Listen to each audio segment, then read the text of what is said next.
প্রায় ২ বছর আগে শেষ হয়েছে নীলফামারী জেটিসিএল এর সৈয়দপুর সিটি গেট স্টেশনের রেগুলেটিং ও মিটারিং এবং পিজিসিএল সরবরাহ কেন্দ্রের ডিআরএস তৈরির কাজ। তবে অজানা কারণে বন্ধ রয়েছে কেন্দ্র দুটির প্রধান গেট, নেই কোনো কার্যক্রম।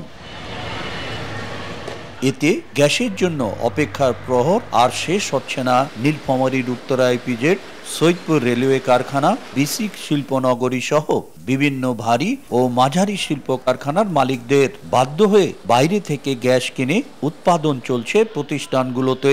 এখন আমাদের এলপিজি গ্যাস আনার জন্য ঢাকা থেকে আমাদেরকে ট্যাঙ্কে করে গাড়িতে এনে আমাদের শিল্প চালাতে হচ্ছে।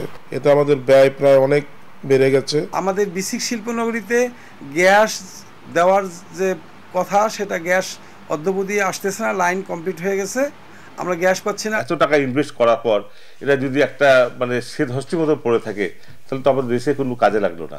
সংশ্লিষ্টরা বলছেন দুটি কেন্দ্রেই গ্যাস মজুদ আছে। এরই মধ্যে কেন্দ্র থেকে ইপিজেড ও বিসিক পর্যন্ত পাইপলাইন বসানোর কাজও করা হয়েছে। আর বিসিক শিল্পনগরী কর্মকর্তা বলছেন পিজিসিএল এর সঙ্গে যোগাযোগ করা হলেও কোনো সদুত্তর মেলেনি।